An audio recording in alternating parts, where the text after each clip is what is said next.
अभी हाथ हटा लो बेटा, ठीक है। नव्या कुछ बोल रही हो आप? ठीक है। पॉइंट नंबर 3 समझ में आया आपको?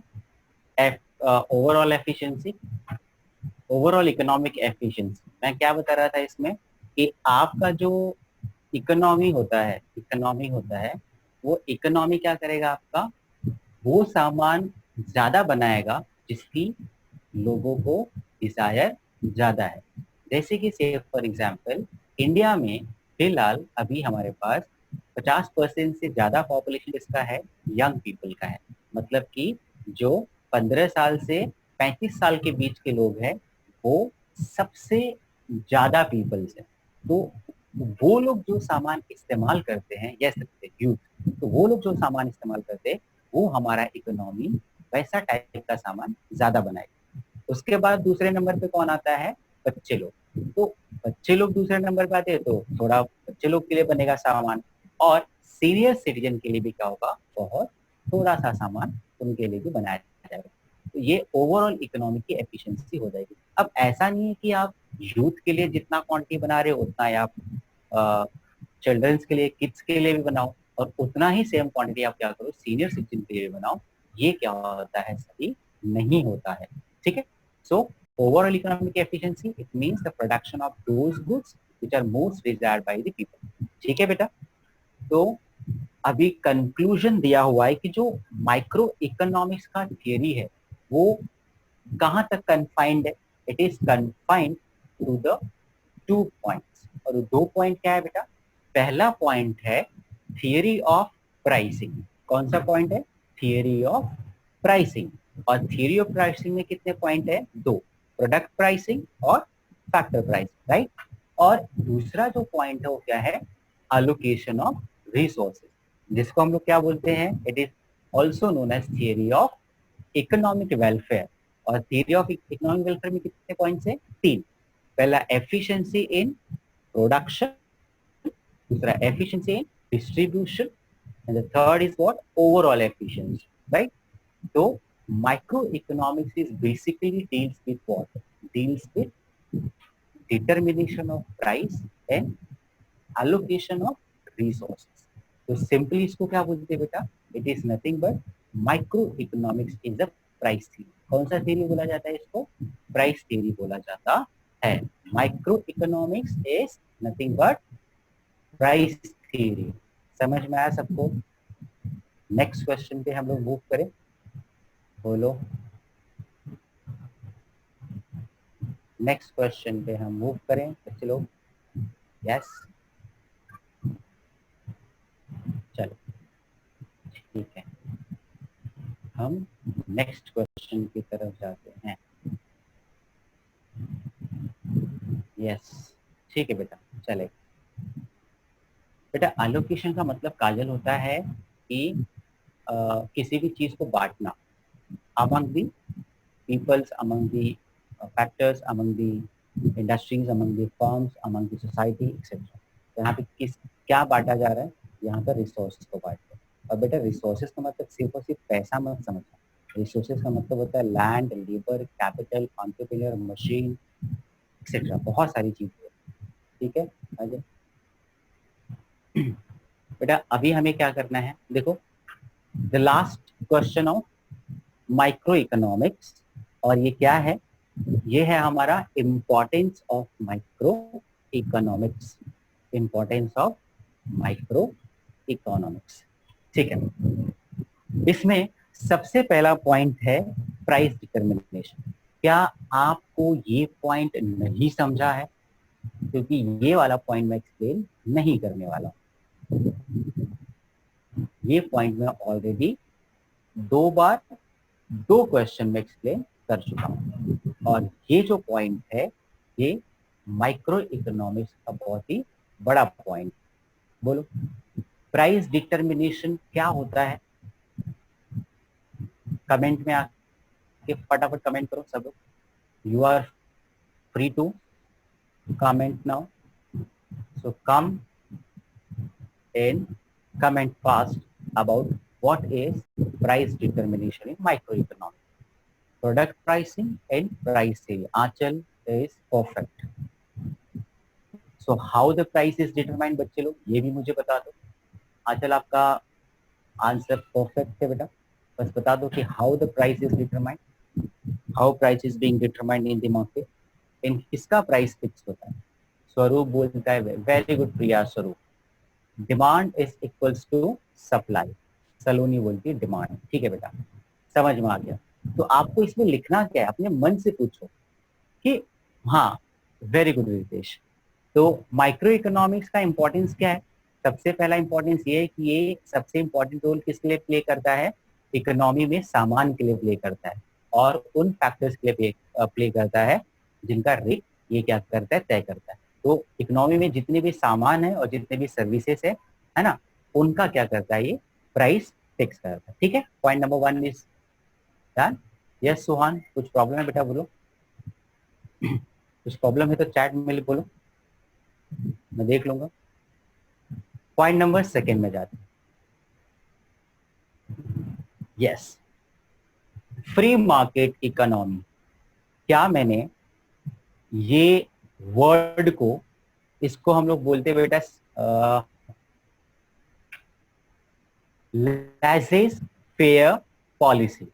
लाइसेंस फेयर पॉलिसी क्या बोलते हैं इसको. ये पॉइंट का दूसरा नाम है लाइसेंस फेयर पॉलिसी. तीसरा नाम है ओपन इकोनॉमी. चौथा नाम है प्योर कैपिटलिज्म मार्केट. बहुत सारे नाम है, इकोनॉमिक्स का प्रोफेसर हूं तो मुझे पता है अलग अलग नाम है बेटा. इन सब का मतलब क्या होता है, मैंने पहले बताया था लाइसेंस फेयर पॉलिसी. ये जो लाइसेंस फेयर पॉलिसी है हम लोग ने 11th में भी सुना था बेटा. इसको किसने एडवोकेट किया था, it was advocate by Sheetal Chauhan. Very good बेटा, शाबाश. इसको एडवोकेट किया था एडम स्मिथ ने. इसको हम लोग क्या बोलते हैं, फादर ऑफ इकोनॉमिक्स. तो father of economics Adam Smith ने क्या बोला था कि इकोनॉमी का growth and development is possible only when, जब जितनी भी कंट्रीज है, जितने भी स्टेट्स है, अगर वो क्या करेंगे, है ना, अपने देश में या अपने स्टेट में इकोनॉमी को अगर फ्री छोड़ देंगे, अपने रूल्स एंड रेगुलेशंस के डोर में अगर बांध कर रखेंगे तो ग्रो नहीं हो पाएगा. उसको छोड़ दो, फ्री कर दो. ठीक है, तो जब मार्केट पूरी तरह से फ्री रहेगा, गवर्नमेंट का कम से कम रूल्स एंड रेगुलेशंस और प्रोविजंस रहेंगे या तो ना के बराबर प्रोविजंस रहेंगे, तो क्या हो जाएगा, इकोनॉमी अच्छे से परफॉर्म करेगा. ठीक है, तो इकोनॉमी अपने हिसाब से सोचेगा क्या बनाना है, कब बनाना है, कैसे बनाना है, किसके लिए बनाना है ये सामान और सर्विसेज, ये उसको सोचने का पूरा पूरा क्या मिल जाता है, आजादी मिल जाता है. ठीक है, तो माइक्रो इकोनॉमिक्स किसको एडवोकेट करता है, फ्री इकोनॉमी को करता है. किसको करता है, free market economy.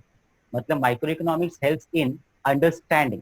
Micro economics हमें ये समझने में हेल्प करता है कि the working of a free market economy. अब फ्री मार्केट इकोनॉमी क्या है, देखो एक्सप्लेन किया है बेटा. A free market economy is that economy where the economic decision. बेटा इकोनॉमिक डिसीजन क्या होता है, क्या मेरे लिए भी कोई इकोनॉमिक डिसीजन होता है क्या. हाँ, अब जैसे अवधेश सर ने मुझे बोला कि संदीप सर आपको लेक्चर लेना है, ठीक है सर लेक्चर तो ले लूंगा.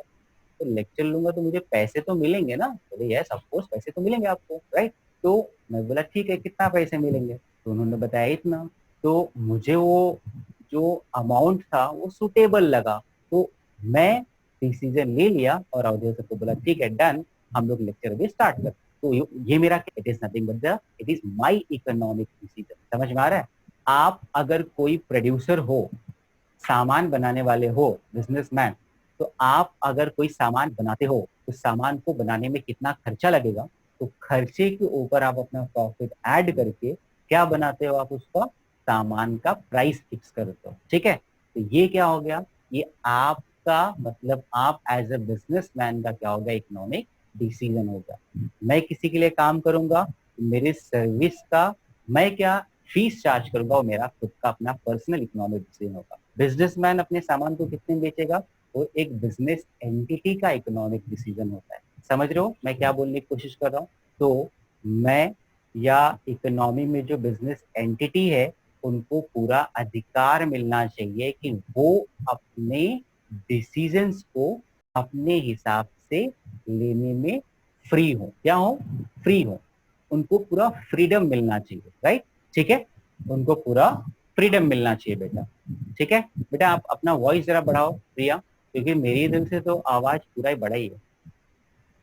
ठीक है बेटा। हाँ, ये आपको सेकंड वाला सेंटेंस समझ में आया? A free market economy is that economy where the economic decisions regarding production of goods, such as what to produce, how much to produce, how to produce, are taken at individual level. इतना समझ में आ गया? ठीक है। So there are no intervention by the government or any other agencies, right?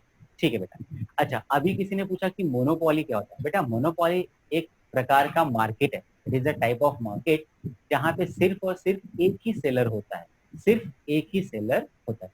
स्वरूप, हम लोग ने बात किया कि इकोनॉमिक डिसीजन क्या होता है। बेटा इकोनॉमिक डिसीजन, अच्छा सुनो, आप लोग ना पॉइंट को क्या दिशा, मेरा आवाज स्लो आ रहा है बेटा, जरा आपका वॉल्यूम बढ़ाओ, क्योंकि मेरे यहाँ से वॉल्यूम मैंने बढ़ा के रखा हुआ है और मेरा माइक भी मेरे काफी नजदीक है, तो कुछ इश्यू तो नहीं आना चाहिए। ठीक है चलो, मैं इसको ऐसे लपेट लेता हूँ तो शायद आवाज, हाँ अभी कैसा आवाज आ रहा है दिशा? ठीक है, मैं ट्राई तो कर रहा हूँ। अच्छा अब आ रही है, ठीक है प्रिया, थैंक यू। हाँ हाँ हाँ, तो स्वरूप पूछ रहा था कि इकोनॉमिक, देखो हर एक पॉइंट का एक एक इम्पोर्टेंट वर्ड है। तो पॉइंट नंबर सेकेंड का इम्पोर्टेंट जो वर्ड है वो क्या है? वो है आपका इकोनॉमिक डिसीजन, राइट? ठीक है, तो हम लोग क्या पढ़ रहे हैं? Free market economics. तो माइक्रो इकोनॉमिक्स हेल्प करता है ये समझने में हमें कि फ्री इकोनॉमिक मार्केट कैसे वर्क करता है। तो फ्री इकोनॉमिक मार्केट क्या होता है स्वरूप? एक ऐसा मार्केट जहाँ पे जितने भी वेरिएबल्स होते हैं, चाहे वो कंज्यूमर हो, चाहे वो प्रोड्यूसर हो, चाहे वो मैं एक सर्विस प्रोवाइडर हूँ, उन सबको अपना कंज्यूमर का राइट्स, अपना प्रोड्यूसर का राइट्स और अपना प्रोफेशनल का राइट्स इस्तेमाल करने का पूरा सेल्फ फ्रीडम होना चाहिए। क्या होना चाहिए? Self freedom. उसमें गवर्नमेंट का कोई भी रोक टोक होना नहीं चाहिए। जैसे कि मैंने बताया कि अवधेश सर ने मुझे बोला कि लेक्चर ले लो, बोला ठीक है पैसा तो लूंगा मैं, बोले ठीक है पैसा दे दूंगा मैं। तो मैंने बोला क्या रेट रहेगा? तो बोले ये, तो मैंने बोला ठीक है ये रेट पे मैं काम करने के लिए रेडी हूँ। तो कोई जबरदस्ती था क्या? सरकार मेरे और अवधेश सर के बीच में आया था? नहीं। तो सरकार मेरे और सर के बीच में नहीं आया, इसका मतलब हम लोग क्या है? हम लोग क्या है? फ्री हैं। हम लोग अपना इकोनॉमिक डिसीजन, मतलब पैसे का कोई भी लेन देन का डिसीजन लेने से कोई भी डर नहीं है। सरकार का कुछ पालन नहीं करते हम लोग, ठीक है, क्योंकि सरकार ने हमारे लिए कुछ ऐसा पॉलिसी बनाया नहीं है। बिजनेसमैन जब सामान बनाता है और सामान बनाकर क्या करता है, जब उसका प्राइस तय करता है, तो प्राइस तय करने के बीच में भी सरकार आती नहीं है। ठीक है, तो वो भी क्या हो गया? बिजनेसमैन का इकोनॉमिक डिसीजन हो गया, जो कि क्या है? फ्री मार्केट में फ्री होता है। ठीक है, समझ में आ गया आपको? ओके, देखो अब भी किसी को डाउट आएगा कि सर ऐसे भी बहुत सारे सामान है जो सरकार बोलती है कि ये सामान इतने में ही बेचना है। हाँ बेटा, तो वो वाला सामान जो रहता है ना, उसको हम लोग रेगुलेटेड प्रोडक्ट बोलते हैं। तो वो वाला केस फ्री मार्केट के कैटेगरी में नहीं आता है। ठीक है, और किसी को कुछ पूछना है? ये थर्ड पॉइंट, मतलब गवर्नमेंट टैक्स भी की, बोले ना, कोई रोक टोक लगाना टैक्स का इसलिए लेती है ताकि देश को, हाँ जैसे आंचल बोल रही कि इसेंशियल कमोडिटीज का भी प्राइस फिक्स होता है। हाँ बेटा, अगर सरकार उसके ऊपर बैरियर्स लगा के रखती ना, कि मतलब प्राइस बैंड लगा देती कि हाँ प्राइस बैंड मतलब इतने के बीच में आपको सामान का प्राइस रखना है, तो उतना ही रखना पड़ेगा, तो उसको रेगुलेटेड मार्केट बोलते हैं। ठीक है, हाँ। और स्वरूप सरकार इसलिए टैक्स देती बेटा कि देश को चलाया जा सके, ये देश में खर्चे भी तो बहुत है ना, तो वो अलग पार्ट है। यहाँ पे बिजनेसमैन को फ्री छोड़ा जाता है कि आप अपना सारा डिसीजन खुद लो, कितना इन्वेस्ट करना है, कितना बनाना है, कहाँ प्लांट खोलना है, सब सारी चीजें उसको अपने ऊपर छोड़ देती है सरकार। ठीक है बेटा, चलो सलोनी कुछ प्रॉब्लम है बेटा? आपका हाथ बार बार ऊपर आ रहा है, कुछ है तो बोलो कमेंट में। Point number 3, foreign trade. अच्छा ठीक है, चलो तुम्हारा हाथ हटा लो बेटा, मुझे डिस्टर्ब हो रहा है। ठीक है। हाँ, फॉरेन ट्रेड क्या होता है? अरे बेटा, फॉरेन ट्रेड मतलब लास्ट ईयर पढ़ा था हम लोग ने, लेकिन कहाँ पे, इको में नहीं पढ़ा था, ओसीएम में पढ़ा था। पूरा एक चैप्टर था क्या, इंटरनेशनल ट्रेड, जहाँ पे एक्सपोर्ट्स होता है, इम्पोर्ट्स होता है और एंटरपोर्ट्स भी होता है, राइट? ठीक है। हमारे देश के जो लोग यहाँ से हमारे देश का बनाया हुआ सामान पूरी दुनिया में ट्रांसफर करते हैं, उनको एक्सपोर्टर्स बोला जाता है। और उसके बदले में हमें क्या मिलता है बच्चे लोग? दुनिया को अगर सामान हम लोग भेजेंगे, ठीक है, तो दुनिया वाले हमें पेमेंट तो देंगे ना बच्चे? यस प्रिया, वेरी स्मार्ट। फॉरेन करेंसी मिलेगा ना? यस। फॉरेन करेंसी हमारे लिए अच्छी बात है कि बुरी बात है? It is good. अच्छा बेटा, फॉरेन करेंसी का कोई अकाउंट होता है क्या, जहां पे हम लोग रिकॉर्ड कर दे कितना फॉरेन करेंसी आया और कितना फॉरेन करेंसी गया? बताओ। मैंने तो इंट्रोडक्शन में बताया था इसके बारे में, बेसिक कॉन्सेप्ट में, balance of payment. Very smart Priya, शाबाश। ठीक है, चलो अब हम लोग पॉइंट पे आ जाते हैं वापस। क्या कि माइक्रो इकोनॉमिक्स हमें हेल्प करता है ये समझाने में या ये समझने में कि हमारे देश में फॉरेन ट्रेड का सिचुएशन कैसा है। देखो सिंपल सी बात है बेटा, हापुस आम इंग्लैंड में, अमेरिका में इसलिए बिकता है, पहली बात तो टेस्टी है, बहुत डिलीशियस होता है, ठीक है। लेकिन अगर हमारी सरकार उस पर्टिकुलर मैंगो पे अगर टैक्सेस बढ़ा देगा तो क्या होगा? तो इंग्लैंड में मैंगो क्या हो जाएंगे? महंगे हो जाएंगे। अमेरिका में मैंगोस क्या हो जाएंगे? थोड़े से कॉस्टली हो जाएंगे। तो क्या वो अमेरिकन और इंग्लैंड वाले खरीदेंगे? नहीं खरीदेंगे, कम खरीदेंगे, राइट? हाँ, कॉस्ट बढ़ जाएगा ना, ठीक है, क्योंकि उसका प्राइस महंगा हो रहा है। टैक्स टैक्स बढ़ाया तो सामान एक्सपोर्ट करते हैं तो सामान के ऊपर कुछ टैक्स लगाते हैं, तो बेटा उसको क्या बोलते हैं? इकोनॉमिक्स में इंटरनेशनल टैक्स को टैरिफ के नाम से जानते हैं। किस नाम से जानते हैं? तारीफ। नहीं नहीं, मैं किसी की तारीफ नहीं कर रहा हूं, इसको बोलते हैं टैरिफ। तो सामान के ऊपर टैरिफ लगा तो उसका कुछ इफेक्ट होगा कि नहीं होगा? हाँ। अगर मान लो सोना, जो गोल्ड है, गोल्ड गोल्ड इंडिया में महंगा है, कहाँ से आता है? मान लो चाइना से आता है, अमेरिका से आता है, ठीक है, ये सब बड़े बड़े देश है जहाँ पे गोल्ड ज्यादा होते हैं, ठीक है। तो वहां से आते हैं तो वहां पे सस्ता रहे, लेकिन इंडिया में आते तो महंगा हो जाता है। कारण क्या है? अरे उनके देश की गवर्नमेंट उसके ऊपर टैरिफ लगा के बेचती है, फिर यहाँ आने के बाद हमारी सरकार भी टैरिफ लगा देती है। तो अगर सोना महंगा होता है तो सोने का डिमांड, यस स्वरूप, वेरी गुड, तो सोने का डिमांड कम होगा कि बढ़ेगा? महंगा हुआ सोना तो डिमांड कम हो जाएगा, तो फॉरेन करेंसी क्या होगा? कम ज्यादा हो जाएगा। तो समझ में आ रहा है? इसको बोलते हैं बेटा effects of tariff on a particular commodity. तो आप जब मैंगो के ऊपर हमारी सरकार अगर टैरिफ का रेट बढ़ा देगी तो हमारे पास फॉरेन करेंसी ज्यादा आएगा या कम आएगा? जो समझदार है वही आंसर दे पाएंगे। अगर मैंगो के ऊपर हमारी सरकार टैरिफ बढ़ा देती है तो what will be the effect on our foreign currency? जितने लोगों ने भी आंसर दिया है, 4-5 गर्ल्स ने, सबका आंसर बिल्कुल सही है, ठीक है, वेरी स्मार्ट। समझ में आ? क्योंकि अगर टैक्स बढ़ जाएगा तो सामान महंगा होगा, तो लोग खरीदेंगे कम, तो फॉरेन करेंसी क्या आएगा हमारे पास? कम आएगा। समझ में आ? ठीक है। हाँ, टैक्स की वजह से थोड़ा ज्यादा आ सकता है, बट डिमांड भी तो बढ़ना चाहिए ना अल्टीमेटली। ठीक है बेटा, इसको बोलते हैं effects of tariff.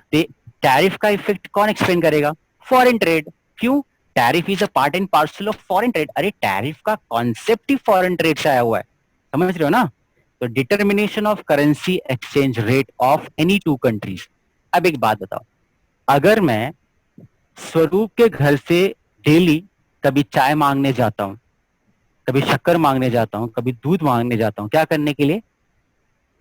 Sir tax बढ़ेगा तो डिमांड कम होगा क्या? हाँ बेटा, सलोनी, डिमांड कम हो जाएगा, सिंपल सी बात है। सामान महंगा होगा तो आप ज्यादा खरीदोगे, कम खरीदोगे ना ऑब्वियसली, ऐसा केस है। ठीक है, ये हम लोग चैप्टर नंबर 3 में पढ़ेंगे, पूरा इसका पूरा गाथा लिखा होगा, रामायण लिखा होगा, बहुत मजा आएगा उसमें। हाँ, तो स्वरूप से बात हो रही थी ना हमारी। हाँ, स्वरूप से मैं क्या कर रहा हूँ, रोज डेली कभी चाय मांगता हूँ, चाय पत्ती, कभी शक्कर मांगता हूँ, कभी दूध मांगता हूँ, लेकिन मैं स्वरूप को कुछ नहीं देता हूँ, तो इज्जत किसकी डाउन होगी? ऑब्वियसली मैं ही बेइज्जत होऊंगा, राइट ना? क्यों? क्योंकि मैं ऐसा नेबर हूँ जो क्या कर रहा हूँ, अपने नेबर से बस मांग रहा है। ठीक है, हाँ सलोनी, वेरी गुड। तो मैं बेइज्जत हो जाऊंगा, तो मैं अगर बेइज्जत हुआ तो मेरा और उनके बीच में जो एक बोलते हैं ना रेपो होता है, रेपो, रूप का ज्यादा होगा और मेरा रेपो कम होगा। चलो अब देश के ऊपर आते, इंडिया अमेरिका से ज्यादा सामान मांगता है, ज्यादा सामान खरीदता है, और अमेरिका को कम सामान बेचता है। ऐसा नहीं कि हमारा इंडिया बेचना नहीं चाहता है, लेकिन अमेरिका लेना भी तो चाहिए ना, उसको जरूरत कम है इंडिया के सामान का। तो हमारा सामान कम जाता है अमेरिका में, लेकिन अमेरिका से हमारे यहाँ पे सामान ज्यादा आता है। तो इंडियन रुपीस ज्यादा स्ट्रांग होगा, महंगा होगा, या अमेरिकन डॉलर? तो हमारे सामने ही दिखता है, डॉलर ज्यादा महंगा होगा। कारण क्या है? कारण बहुत सिंपल सा है, इज्जत किसकी कम हो रही है? इंडिया की। समझ में आया?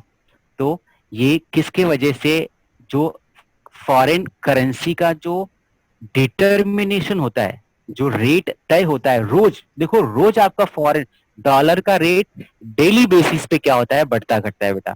डेली बेसिस पे डॉलर का रेट क्यों बढ़ता घटता है? क्योंकि डेली हमारी इंडिया अमेरिका के बीच में क्या होता है, ट्रेड होता है। तो अगर इंडिया हावी होता है अमेरिका के ऊपर, तो डॉलर माइनस में जाता है। कितना? 10 पैसा, 5 पैसा, 20 पैसा, समझ रहे हो?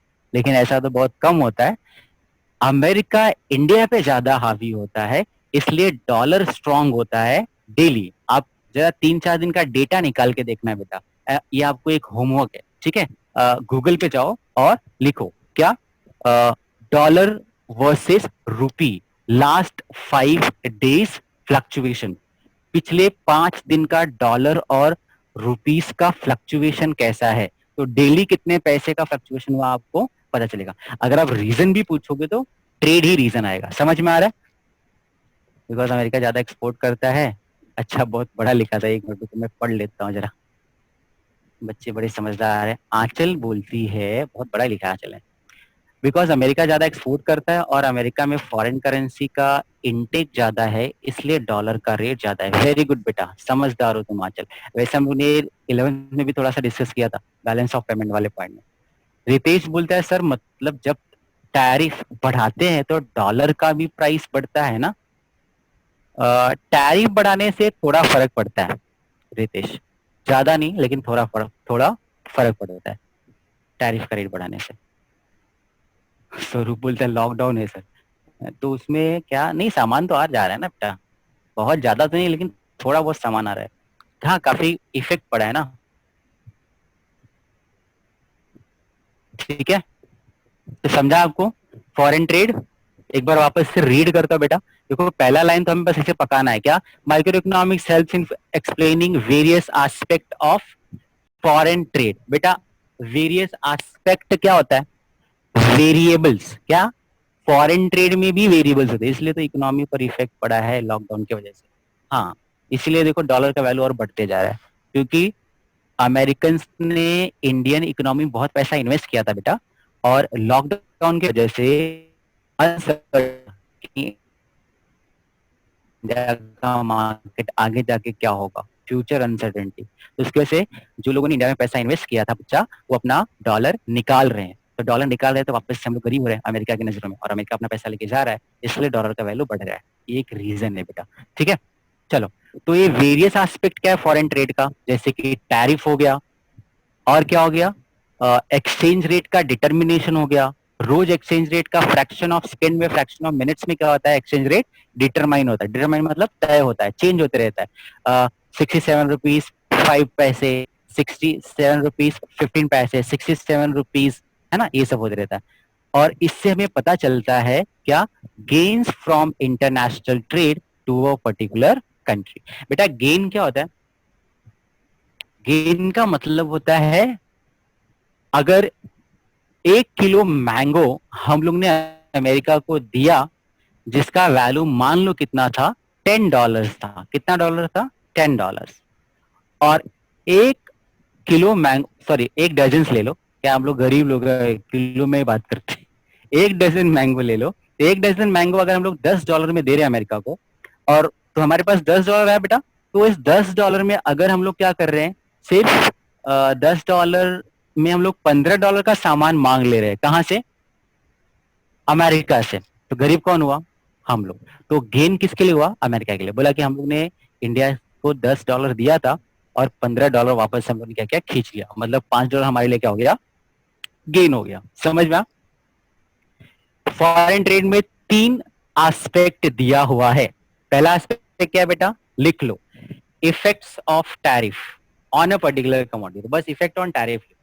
दूसरा है exchange rate determination, currency exchange rate determination. तीसरा है गेन्स फ्रॉम इंटरनेशनल ट्रेड। तीनों का मीनिंग समझ में आ गया? तो ये तीनों इंटरनेशनल एस्पेक्ट को एक्सप्लेन करने में माइक्रो इकोनॉमिक्स क्या करता है, हेल्प करता है। और ये किसका टर्म है, ये किसका एस्पेक्ट है, ये फॉरेन ट्रेड का। आपको समझ में आ गया? Understood everyone?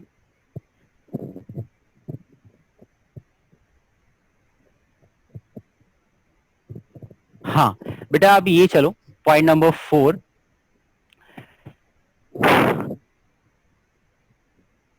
उसमें लिखा है रितेश, बेटा पहला था इफेक्ट्स ऑफ टैरिफ, दूसरा exchange rate determination, effects of tariff, exchange rate determination, और तीसरा और last gains from international trade, gains from international trade.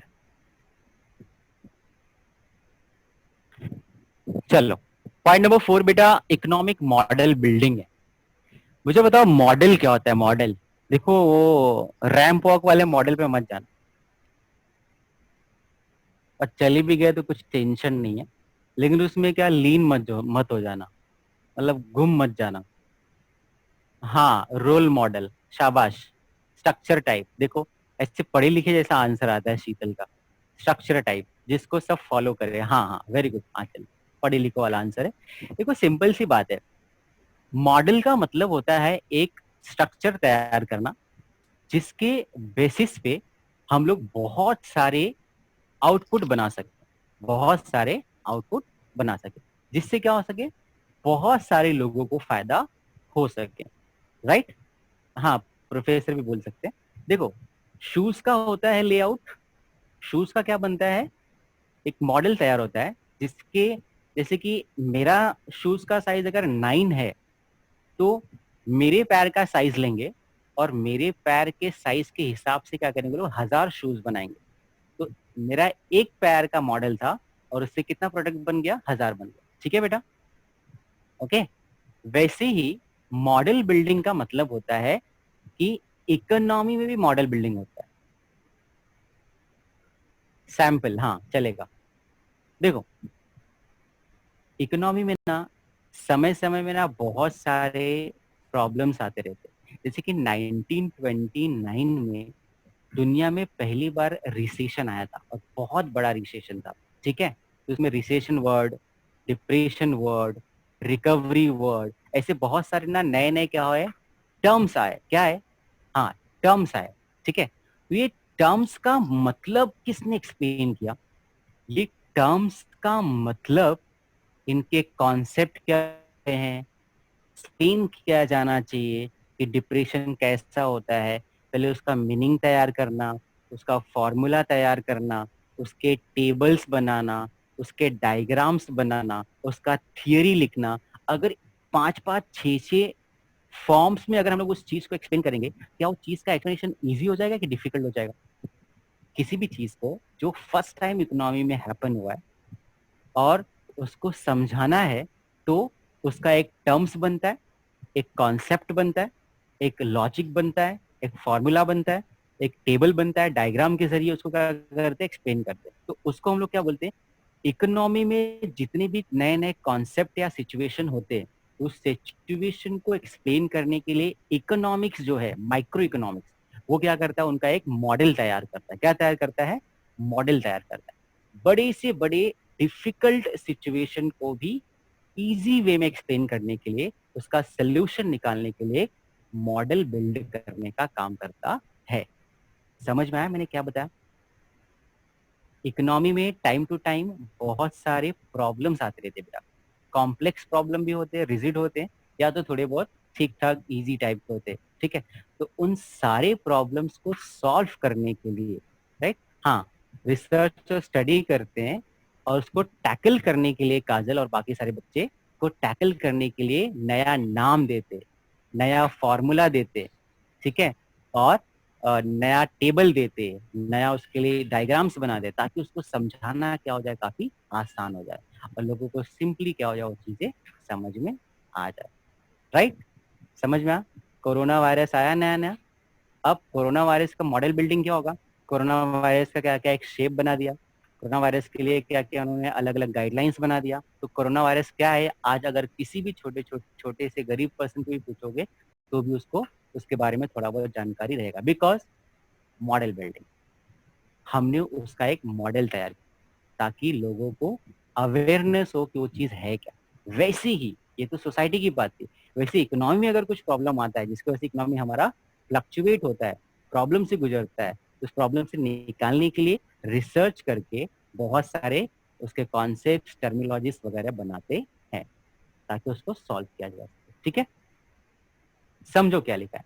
Micro economics helps in understanding the various complex economic situations with the help of, अच्छा किसके help से होता है ये, देखो सिंपल सा दिया है, ये होता है with the help of economic models, right, ये इकोनॉमिक मॉडल से होता है।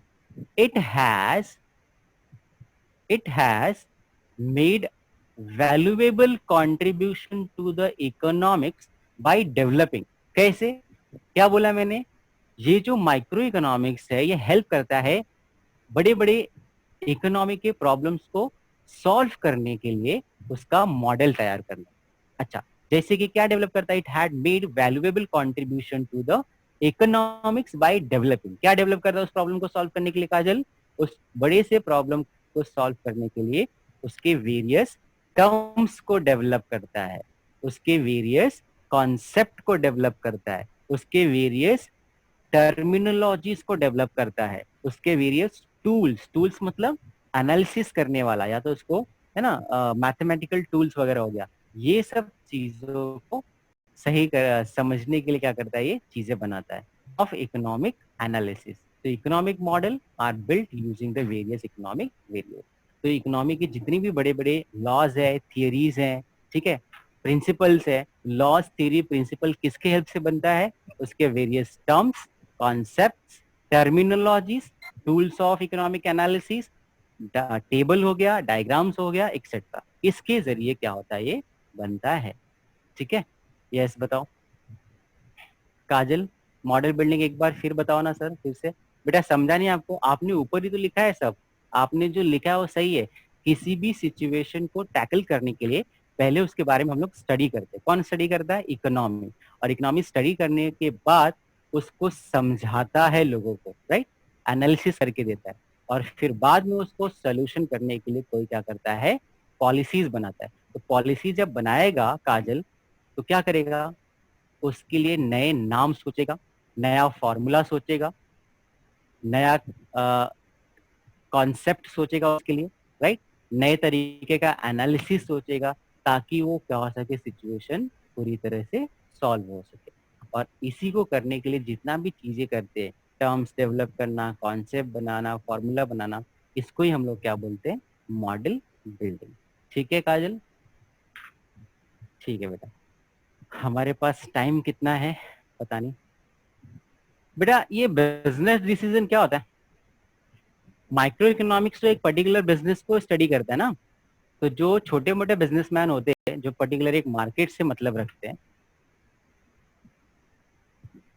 हाँ, प्रॉब्लम को सॉल्व करने के लिए हम लोग जो मॉडल तैयार करते हैं, हम मतलब हम नहीं, इकोनॉमिक्स, इकोनॉमिक्स जो मॉडल तैयार करता है उसको बोलते हैं इकोनॉमिक मॉडल, राइट?